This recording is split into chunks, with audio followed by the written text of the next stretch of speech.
तिष्ठति सर्यस्य च केवलं तस्मै ज्येष्ठाय ब्रह्मणे नमः।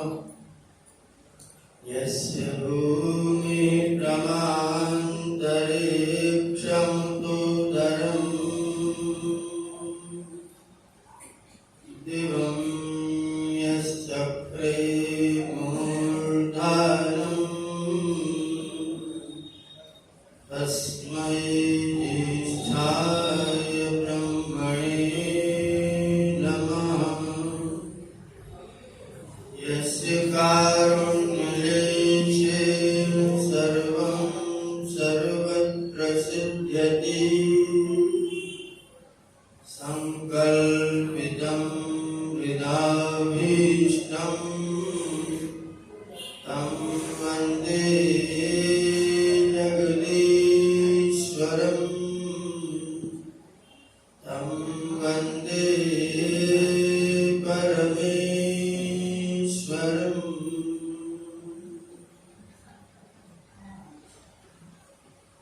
जिनके सुंदर गीतों से हम सब आनंदित हो रहे हैं भाई श्री प्रताप जी और पूजते पूर्ण सहयोग कर रहे भाई श्री सुखदेव जी कार्यक्रम का विधिवत संचालन कर रहे हैं। इस कार्यक्रम के संयोजक और आयोजक आदरणीय कार्य परिवार शक्ति भगवान श्री कृष्ण के चरित्र की चर्चा करने में हर व्यक्ति के दो पक्ष हैं, एक उसका व्यक्तित्व है और एक उसका कृतित्व है। व्यक्तित्व का गुणगान करना ज्यादा महत्वपूर्ण नहीं, ज्यादा महत्वपूर्ण कृतित्व का गुणगान करना है, क्योंकि कृतित्व ही व्यक्ति को मुक्ति दान करने वाला है, स्वर्ग दान करने वाला है और सुख दान करने वाला है। व्यक्तित्व से ना तो स्वर्ग मिलता है ना तो मोक्ष मिलता है। कृतित्व से स्वर्ग या मोक्ष की प्राप्ति व्यक्ति को होती है। और हम किसी व्यक्ति के व्यक्तित्व को ग्रहण भी नहीं कर सकते। हमारा व्यक्तित्व हमारा अपना निजी होता है और वो हमारे पूर्व जन्मों के संस्कारों पर आश्रित भी होता है। कुछ थोड़ा प्रयत्न हम लोग अपने व्यक्तित्व के विषय में इस जन्म में कर सकते हैं। कुछ हमारे व्यक्तित्व पर ज्यादा प्रभाव पिछले वाले जन्म का होता है। व्यक्तित्व का प्रभाव इस जन्म पर पूरा का पूरा होता है और कृतित्व का प्रभाव पिछले जन्म के कृतित्व का इस जन्म पर और इस जन्म के कृतित्व का अगले जन्म पर भी पड़ता है। तो व्यक्तित्व में हम थोड़ा सा नियति के भरोसे से रहते हैं, लेकिन कृतित्व में हम स्वतंत्र होते हैं। कृतित्व हम अपना बढ़ा सकते हैं, घटा सकते हैं, खराब कर सकते हैं, अच्छा कर सकते हैं। इसलिए व्यक्ति के व्यक्तित्व को विशेष महत्व नहीं, व्यक्ति के कृतित्व को विशेष महत्व है। कोई व्यक्ति शरीर से बहुत स्वस्थ, बहुत सुंदर, लंबा चौड़ा हो, लेकिन उसके कार्य खराब है। आप उसकी लंबाई चौड़ाई की प्रशंसा थोड़ा बहुत कभी कर सकते हैं, लेकिन जब उस पर चर्चा करना प्रारंभ करेंगे तो उसके कर्मों के कारण से आप उसकी निंदा को ही देखते हैं, उसकी बुराई को ही देखते हैं। इसलिए विशेष चीज होती है कृतित्व की चर्चा करना, कृतित्व को जानना। और कृष्ण भगवान का जो कृतित्व है वो निश्चित तौर पर अत्यंत आदर्श कृतित्व है। महर्षि दयानंद सरस्वती जैमिनी के बाद आने वाले पहले ऋषि हुए। 3500 साल के बाद 3500 साल में कोई ऋषि नहीं आए। विद्वान आए, आचार्य आए, अच्छे अच्छे साधु संत महात्मा आए, लेकिन ऋषि नहीं आए। और 3500 वर्षों के बाद में जो ऋषि आया, उस ऋषि ऋषि ने कृष्ण के चरित्र की बहुत सुंदर शब्दों में प्रशंसा की, कृष्ण के कृतित्व की बहुत सुंदर प्रशंसा की और प्रमाणित किया कि कृष्ण ने अपने जीवन में कोई पाप कर्म नहीं किया था। कृष्ण के कृतित्व में जहाँ न्याय पूर्वक, धर्म पूर्वक, सर्वसमावेशी राजनीति के द्वारा सुंदर राजनीति से विश्व की व्यवस्था संभालना है, वहीं पर अपने गीता के उपदेश के द्वारा मानव के जीवन के सभी पहलुओं, मानव के जीवन के सभी पहलुओं, पारिवारिक पर, सामाजिक पर, राजकीय पर, अपने गीता के द्वारा उन्होंने बहुत सुंदर संदेश और उपदेश दिया है। हमारा शरीर, जिसको विज्ञान में लाइफ थिंग्स के अंतर्गत हम लोग पढ़ते हैं, बच्चे लोग उसको लाइफ थिंग्स में हमारे शरीरों को पढ़ते हैं। गीता कह रही, कृष्ण भगवान कह रहे कि तुम्हारा शरीर है, वो शरीर चेतन नहीं है, वो शरीर चेतनवत है, चेतन नहीं है, चेतन के समान है। इसके पास अपनी चेतनता नहीं है, यह आत्मा की चेतनता से चेतना प्राप्त करके चेतनवत व्यवहार करता है। हमारा शरीर चेतन न होकर के चेतनवत व्यवहार करता है। अब उसकी चेतना में कार्य करने में जीवात्मा ही उसका कारण है। इसी क्षण अगर मैं इस शरीर को छोड़, इसी क्षण अगर मैं इस शरीर को छोड़ के निकल जाऊं तो मेरा शरीर अभी ठीक ठाक है, लेकिन भाषण देगा नहीं बोले तो कौन बोल रहा है? शरीर बोल रहा है कि मैं बोल रहा हूं? अगर मेरे ना रहने पर मेरा शरीर प्रवचन करना बंद कर देता है तो वास्तव में वक्ता कौन है? शरीर तो वक्ता नहीं। शरीर से जीवात्मा बोलवाता है, लेकिन बोलने वाला शरीर तो कृष्ण एकदम बिल्कुल तत्व विवेचित करते हुए कहते हैं कि तुम्हारा शरीर है, ये चेतन नहीं है, ये शरीर जड़ है, चेतन के समान व्यवहार करता है, लेकिन उसका कारण है कि इसके अंदर आप चेतना के रूप में, चेतन के रूप में आप इसके अंदर विद्यमान। अगर आप नहीं रहेंगे तो फिर आपका शरीर कुछ नहीं करेगा। आप चिंतित करो, शरीर तभी तक कुछ कर रहा है जब तक आप हैं। इसलिए वास्तव में कर्ता, वक्ता और भोक्ता कौन है? हम हैं। शरीर हमारा साधन तो जरूर बनता है, लेकिन वास्तव में कर्ता और भोक्ता हम हैं। हम ही करते हैं, हम ही भोगते हैं। जो फल प्राप्त होता है वह हम प्राप्त करते हैं। इसलिए क्योंकि जो भी क्रिया कराता है वो आत्मा शरीर से करवाता है, न कि शरीर करता है। तो दोनों का विवेचन करते हुए कहते हैं कि सुनो, ये जो तुम्हारा शरीर है वो ऐसे जैसे खेत, क्षेत्र है। इदं शरीरं कौन्तेय क्षेत्रम विद्यते। ये जो तुम्हारा शरीर है वो क्षेत्र है, खेत है। और खेत में हम क्या करते हैं? बीज बोते हैं, फसल उगाते हैं। इस शरीर में हम क्या करते हैं? कर्मों का बीज उगाते हैं और फल रूपी फसल प्राप्त करते हैं। इस शरीर को हम खेत बना करके अपने कर्मों को करते हैं, कर्मों का बीज इसके अंदर से उगाते हैं और उसी बीज के माध्यम से हम अपना अगला शरीर प्राप्त करते हैं, अगला जीवन प्राप्त करते हैं। और ये यात्रा हमारी निरंतर चलती रहती, कभी बंद होने वाली नहीं होती। अभी मैं कक्षा पढ़ा रहा था थोड़ी देर पहले वाल्मीकि रामायण। भरत जी गए हैं राम जी के पास, यहाँ पर पंचवटी में बैठे हुए हैं और वहां जाकर के सुनाते हैं कि भैया पिताजी तो चले गए। तो राम जी ने कहा चलिए ठीक। सर्वे क्षयांता निचया, सर्वे निचया क्षयांता। जितने भी निचय हैं, खजाने हैं, संग्रह हैं, बैलेंस हैं, वो सब का सब समाप्त होने वाला है। आप 1 कुंटल रख दीजिए, थोड़ा थोड़ा निकालना शुरू कर दीजिए, खत्म हो जाए।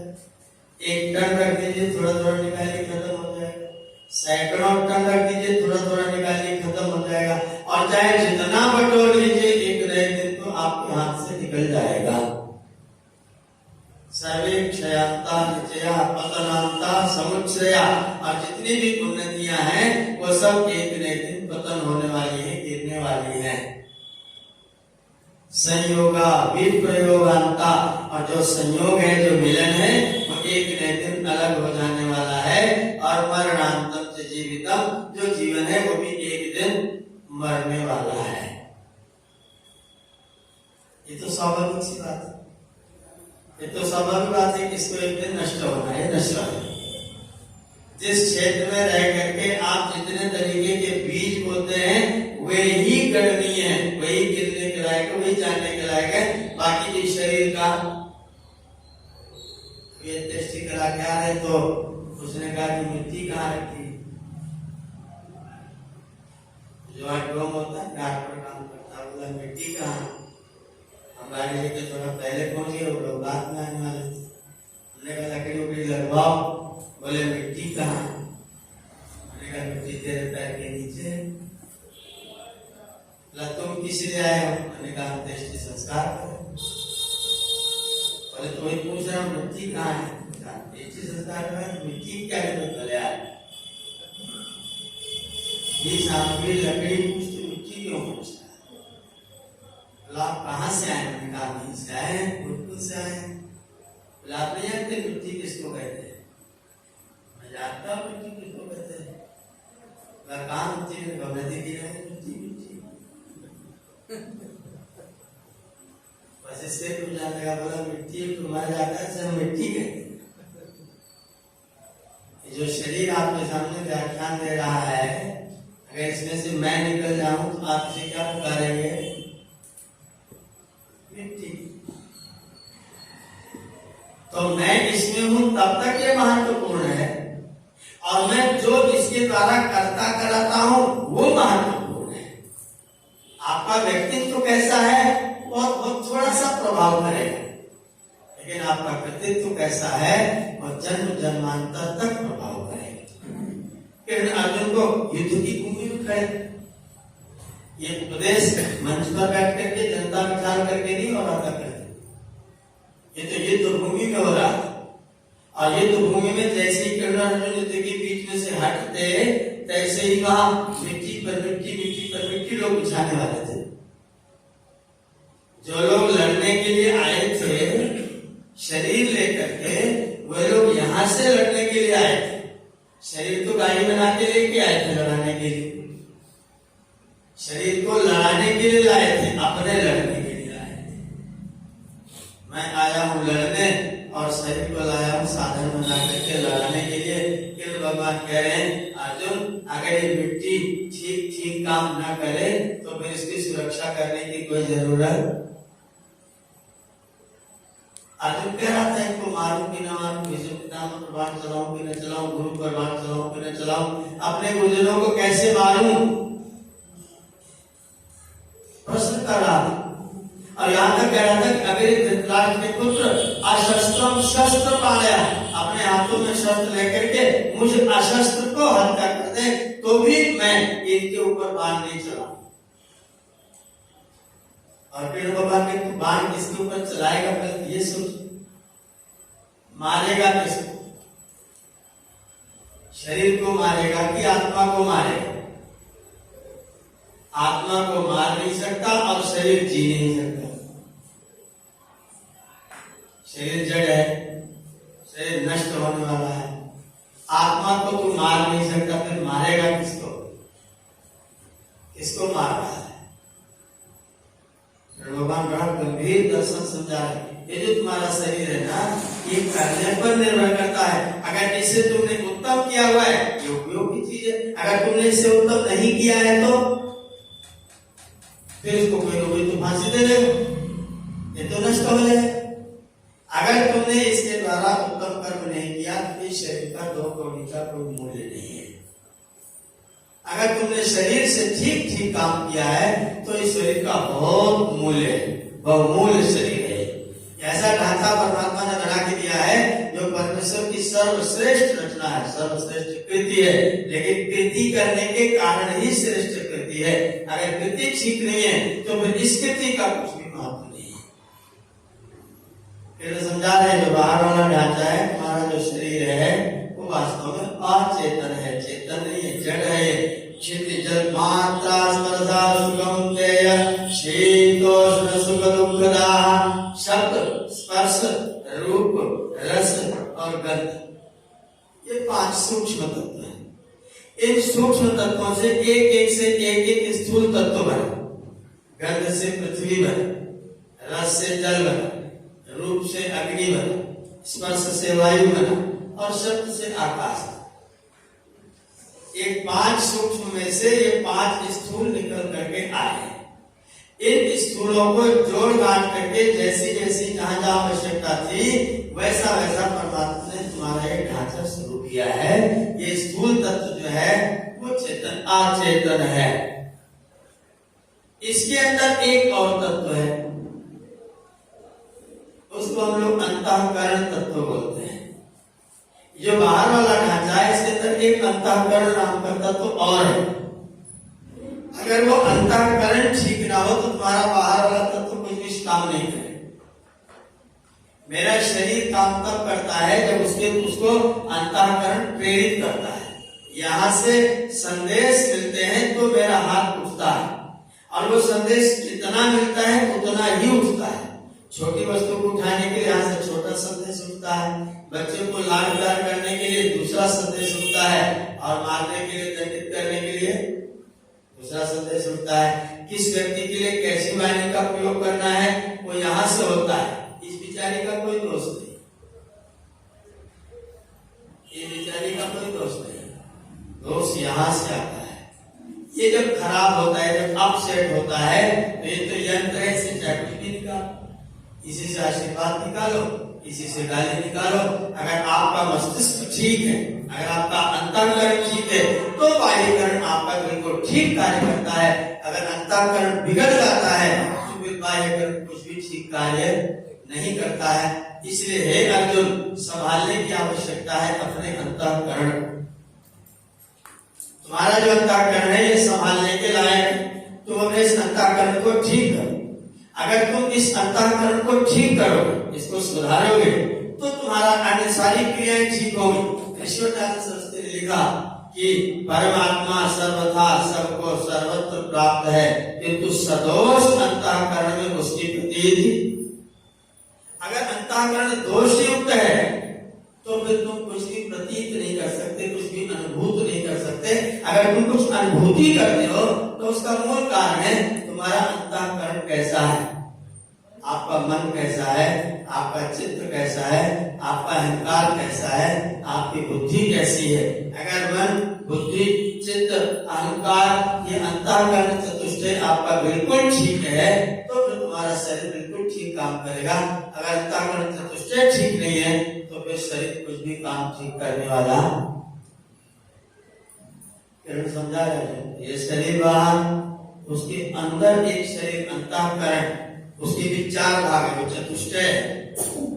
सबसे पहले शरीर इंद्रियों के साथ जुड़ा हुआ मन, मन फिर जुड़ा हुआ चित्त से, स्मृति से, फिर चित्त बुद्धि के द्वारा उसको निश्चय कराएगा कि ये ठीक है, ये ठीक नहीं है, और फिर अहंकार उसके साथ संबंध बनाएगा कि ये मेरा है, ये अपना है। सबसे पहले जैसे मान लीजिए मैंने आपको किसी को देखा, आंखों ने देख करके फोटो खींच करके सीधा मन के पास में भेज दिया। मन निर्णय नहीं कर सकता है, मन केवल चिंतन कर सकता है, विचार कर सकता है। मन सोचता है पता नहीं कौन है, ऐसा ऐसा है। अब ये ऐसा चित्र, इस तरह का कोई नाम, ऐसा कोई फोटो मेरे चित्त में, मेरी स्मृतियों में कहीं पर है कि नहीं है। वो मन उस फोटो को, चित्र को सौंप देता है। चित्त फिर बताता है, जैसे आप अपने फोन की मेमोरी में कोई चीज ढूंढते हैं, वैसे चित्त भी एक मेमोरी है, वो ढूंढता है इसमें अमुक नाम का व्यक्ति, इस तरह कोई फोटो किस नाम के साथ पीड़ित व्यक्ति कहाँ का है। तो चित्त बताता है मन को कि हाँ ये व्यक्ति ऐसा ऐसा प्रतीत होता है, ऐसा एक फोटो हमारे पास में विद्यमान। कई बार जब बहुत दिन हो जाता है व्यक्ति में थोड़े बहुत परिवर्तन हो जाते हैं तो आप उसको कई बार देखते हैं, फिर प्रश्न करते, फिर कई बार देखते, लगता तो वही है, फिर सोचते पता नहीं वही है कि नहीं है, फिर बहुत देर बाद निर्णय हो पाता है कि हाँ नहीं है तो वही। फिर आप धीरे से डरते डरते पूछते हैं क्या आप वही हैं? क्योंकि जो स्मृति में फोटो था वो थोड़ा सा धूमिल हो रहा है। मैं लगभग 15 में मुंबई में एक हमारे मित्र हैं मेरे नगरवाल, उनसे मिला था, उनके घर गया, 2-3 दिन रहा। इस साल अभी लगभग 2 महीना पहले मुझे फ्लाइट से कहीं जाना था और मैं इंदिरा गांधी के एयरपोर्ट पर बैठा हुआ था। मेरे बगल में आके मेरे नगरवाल जी पूरा परिवार लेके बैठे। मैं क्योंकि कपड़ा बदल चुका था,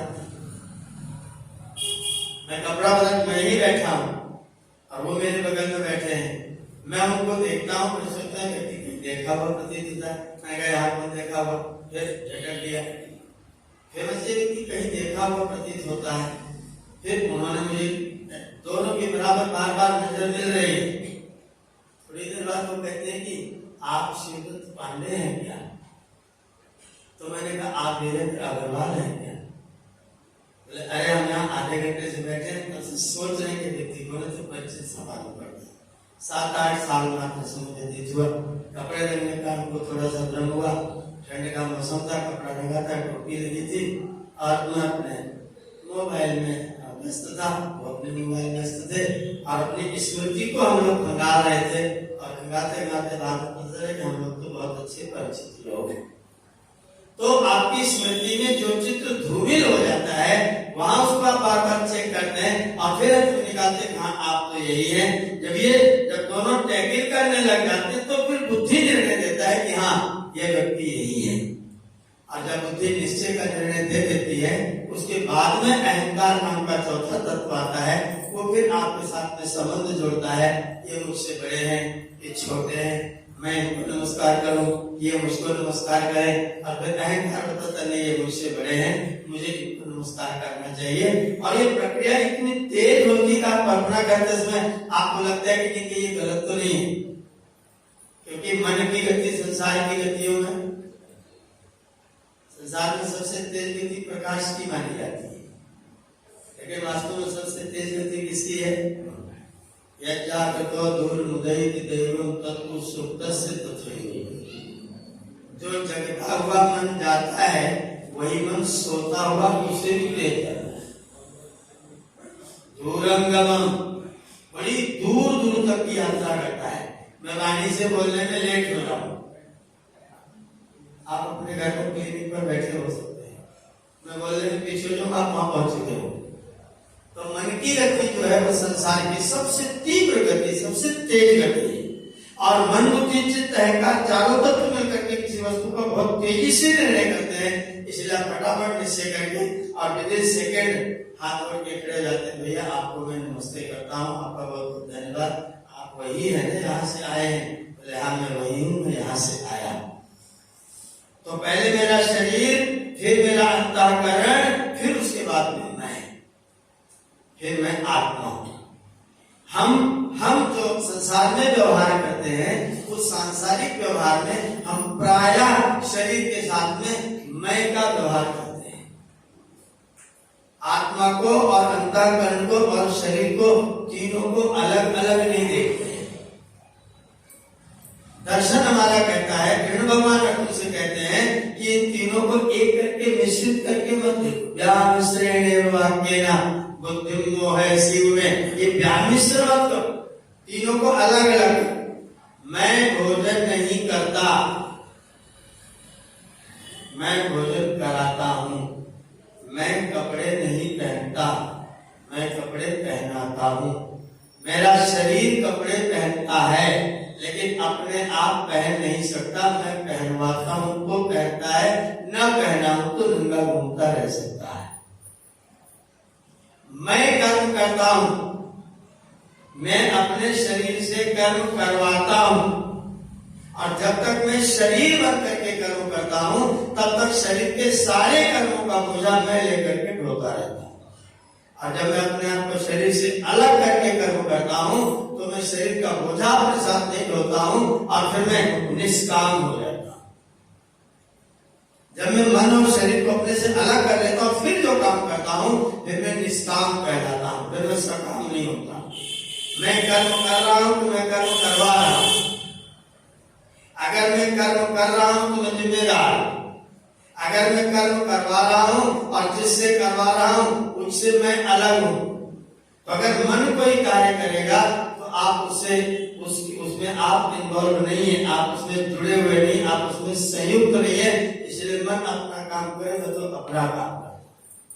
दुर्भाग्य इस बात का है, जब तक हम योग में नहीं जाते, जब तक हम साधना में जाते, तब तक मन जो काम करता है उस काम को हम अपना काम समझते हैं। मेरा मन वहां जाता है, आंखों के साथ वहां पहुंचता है, तो मैं यहाँ नहीं रहता, मैं मन के पीछे पीछे वहीं पहुंच जाता। मेरा मन कहीं जाता है और मैं वहीं पहुंच जाता हूँ और फिर मैं कहता हूँ कि मन बहुत दुष्ट है। जहां मन जाता है उसके पीछे मैं चला जाता हूँ, उसके पीछे पीछे, और फिर बाद में दोषारोपण किसके ऊपर करता हूँ? मन के ऊपर करता हूँ। अगर मैं न जाता तो मन वहां रह नहीं सकता, क्योंकि मन मेरा है। मन मेरा है, अगर मैं मन के पीछे न जाऊं तो मन मेरा कहीं जाएगा नहीं छोड़ के, फिर मेरे पास लौट कर कहें कि मन मेरा है। हम प्रायः मन को अलग नहीं कर पाते और मन जहां जाता है वहीं हम भी पहुंच जाते हैं और फिर हम भटक जाते, कहता है मन, और मन के कृत्य को हम अपना कृत्य समझते हैं और हम सकाम हो जाते हैं। यह शरीर ईश्वर ने प्रदान किया। हमारा आपका शरीर, ये शरीर हमारा और आपका है क्या? हमारा आपका कहना आरोपित करना है। हमारे लिए है लेकिन हमारा नहीं, हमारे लिए है लेकिन हमारा नहीं। अगर हमारा होता तुम जैसा चाहते वैसा रहता, फिर उसको मरने के रात न दे, फिर उसको कभी न छोड़, लेकिन हमें इसको छोड़ना पड़ता है। इसका मतलब हमारा अगर हमारा होता तो हम इसे क्यों छोड़ दे? हमारी गाड़ी है, हम जहाँ चाहेंगे वहां अपनी खड़ी रखें और जब तक चाहेंगे तब तक रखें। मैं अपनी गाड़ी खराब नहीं होने दूंगा, मैं अपनी गाड़ी संभाल के रखूंगा, लेकिन मेरी गाड़ी तो छूट गई। मेरी गाड़ी तो मेरा साथ छोड़ गए, पता नहीं कब निकल जाए। मैं कब इसको यहीं छोड़ करके और चल बसूं, चल करके कहीं और बस जाऊं, या इस बस्ती में से निकलूं और कहीं और जाकर के बस जाऊं, तो मेरा जो शरीर है वो वास्तव में मेरा नहीं है। ये शरीर वास्तव में मेरे लिए है और इसको देने वाला, इसके साथ मुझे जोड़ने वाला कौन है? वो ईश्वर है। कस्त्वायुनक्ति, कौन तुमको इस शरीर में नियुक्त करता है? यजुर्वेद अध्याय 2। कस्त्वायुनक्ति, तुमको इस शरीर में कौन नियुक्त करता है? उत्तर दिया सात्वायुनक्ति, वह ईश्वर तुमको इस शरीर में नियुक्त करता है। फिर पूछा कस्मैत्वायुनक्ति, तुमको किस लिए नियुक्त करता है? उत्तर दिया तस्मैत्वायुनक्ति, अपने काम के लिए नियुक्त करता है। यहाँ हम लोग फिर थोड़े से भ्रम में फंस जाते हैं। ईश्वर ने अपने काम के लिए मुझे इस शरीर में नियुक्त किया है। जो संसार है ये बहुत बड़ी संसार, ईश्वर की एक बहुत बड़ी फैक्ट्री है, ईश्वर का एक बहुत बड़ा कारखाना है।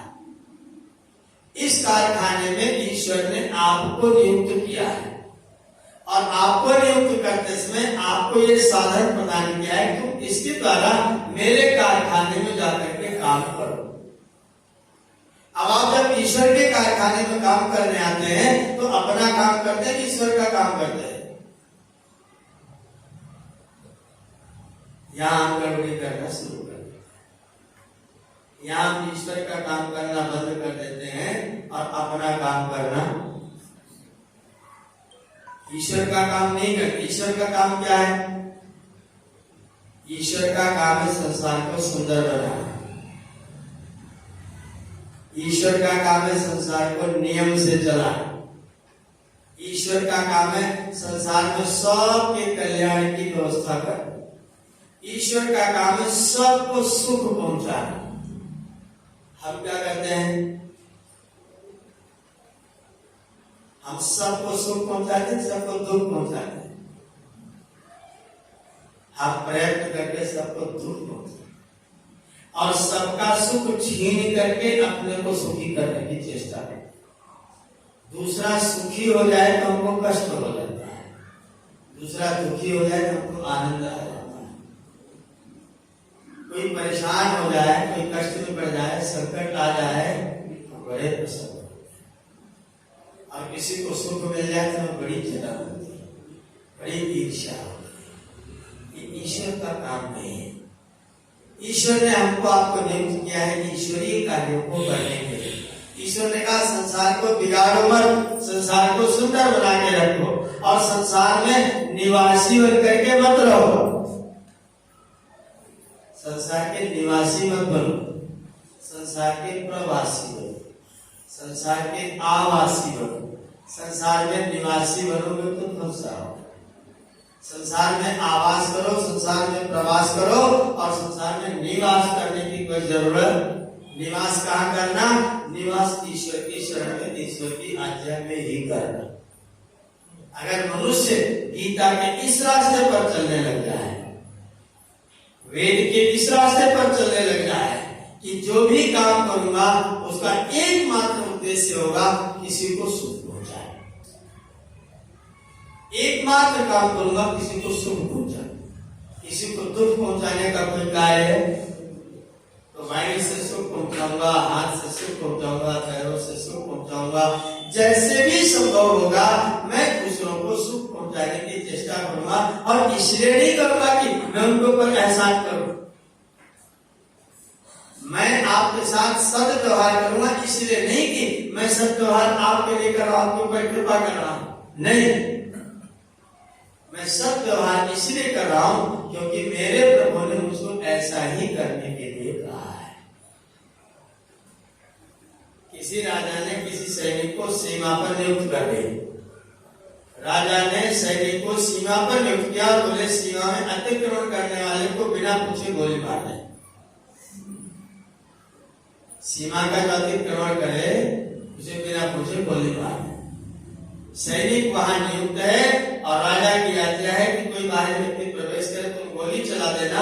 अब ये सैनिक अगर गोली चला के किसी की हत्या करेगा तो पाप लगेगा कि नहीं लगेगा? नहीं लगेगा। क्यों? क्योंकि केवल राजा आज्ञा का पालन कर रहा है और राजा का कर्तव्य राज्य की सीमाओं की सुरक्षा करना। राजा ने मुझे नियुक्त किया कि सुरक्षा व्यवस्था के लिए तुम अस्त्र लेकर के यहाँ पर खड़े हो। हमारा राजा हम सब का राजा। यजुर्वेद अध्याय 9 संख्या 40, सोमो अस्माकं ब्राह्मणा नाम राजा। हम सब लोगों का राजा कौन है? वो सौम्य गुण युक्त परमपिता परमात्मा हम सबका राजा है। उस राजा ने हमको इस कारखाने में अपना काम करने के लिए उस राजा ने नियुक्त किया हुआ है। इसमें मैं जो भी काम करूंगा उसका उत्तरदायी कौन होगा? इसने नियुक्ति दिया है। अगर मैं बन के करूंगा तो मैं उत्तरदायी। अगर वही व्यक्ति जो सैनिक सीमा पर खड़ा है अगर वो यहाँ आकर के अपने पड़ोसी पर गोलीबारी कर दे तो? अब राजा ने जहां तुझे नियुक्त नहीं किया ना, राजा ने तुझे वहां नियुक्त किया था, तो यहाँ तो तू अपने आप नियुक्त हो रहा है। ईश्वर की आज्ञा में नियुक्त होगा तो कर्मफल तू नहीं भोगेगा। अगर अपनी आज्ञा में आ गया तो स्वयं में कर्ता बन करके जुट गया तो फिर तू दंड का भागी होने लग जाएगा।